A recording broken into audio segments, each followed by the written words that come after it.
Once, upon a midnight dreary, while I pondered weak and weary over many a quaint and curious volume of forgotten lore, while I nodded, nearly napping, suddenly there came a tapping, as of someone gently rapping at my chamber door. "'Tis some visitor," I muttered, "tapping at my chamber door. Only this, and nothing more." Distinctly I remember, it was in the bleak December, and each separate dying ember wrought its ghost upon the floor. Eagerly I wished the morrow. Vainly had I sought to borrow from my books surcease of sorrow. Sorrow for the lost Lenore, for the rare and radiant maiden whom the angels name Lenore, nameless here, forevermore.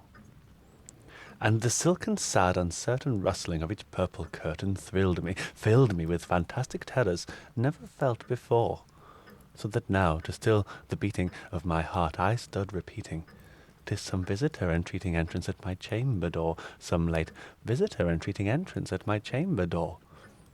This it is, and nothing more."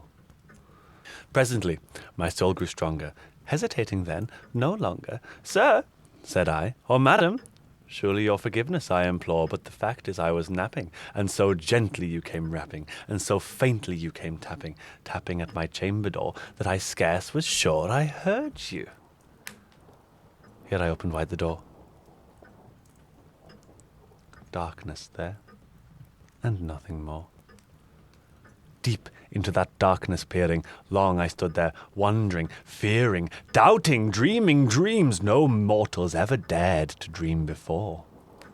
But the silence was unbroken, and the stillness gave no token, and the only word there spoken was the whispered word, "Lenore." This I whispered, and an echo murmured back the word, "Lenore." Merely this, and nothing more. Back into the chamber turning, all my soul within me burning, soon again I heard a tapping somewhat louder than before. "Surely," said I, "surely that is something at my window lattice. Let me see then what thereat is, and this mystery explore. Let my heart be still a moment, and this mystery explore. 'Tis the wind, and nothing more." Open here I flung the shutter when, with many a flirt and flutter, in there stepped a stately raven of the saintly days of yore. Not the least obeisance made he, not a minute stopped or stayed he, but with mien of lord or lady perched above my chamber door, perched upon a bust of Pallas just above my chamber door, perched and sat, and nothing more. Then the ebony bird beguiling my sad fancy into smiling by the grave and stern decorum of the countenance it wore, "Though thy crest be shorn and shaven, thou," I said, "art sure no craven, ghastly grim and ancient raven, wandering from the nightly shore. Tell me what thy lordly name is on the night's Plutonian shore." Quoth the raven, "Nevermore."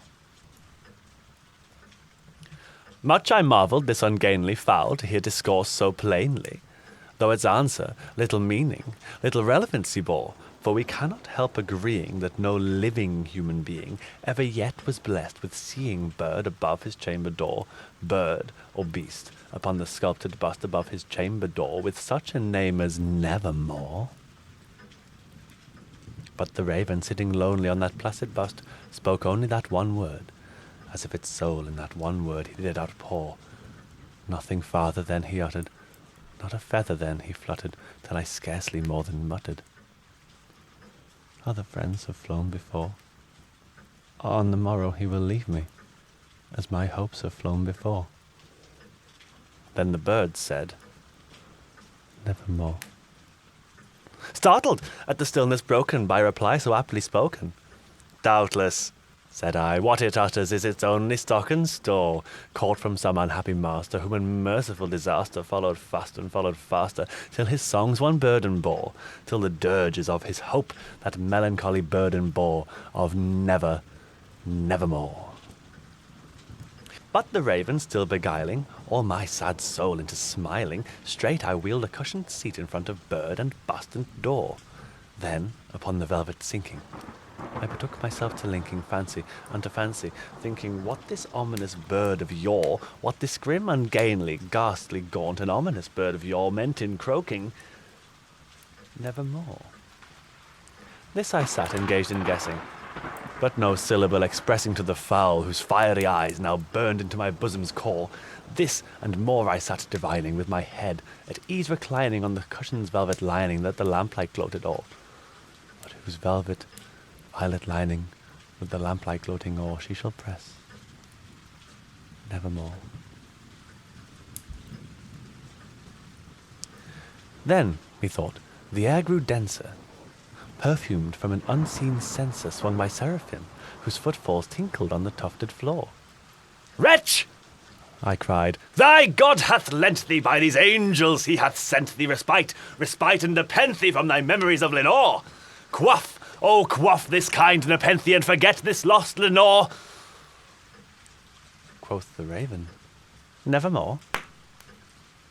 "Prophet," said I, "thing of evil, prophet still, if bird or devil, whether tempter sent, or whether tempest tossed thee here ashore desolate, yet all undaunted, on this desert land enchanted, on this home by horror haunted, tell me truly, I implore, is there balm in Gilead? Tell me, I implore." Quoth the raven, "Nevermore." "Prophet," said I, "thing of evil, prophet still, if bird or devil, by that heaven that bends above us, by that God we both adore, tell this soul with sorrow laden if, within the distant Aidenn, it shall clasp a sainted maiden whom the angels named Lenore. Clasp a rare and radiant maiden whom the angels name Lenore." Quoth the raven, "Nevermore." "Be that our sign of parting, bird or fiend!" I shrieked, upstarting. "Get thee back into the tempest and the night's Plutonian shore. Leave no black plume as a token of that lie thy soul has spoken. Leave my loneliness unbroken. Quit the bust above my door. Take thy beak from out my heart, and take thy form from off my door." Quoth the raven, "Nevermore." And the raven, never flitting, still is sitting on the pallid bust of Pallas, just above my chamber door, and his eyes have all the seeming of a demon's that is dreaming, and the lamplight o'er him streaming throws his shadows on the floor, and my soul, from out that shadow that lies floating on the floor, shall be lifted nevermore.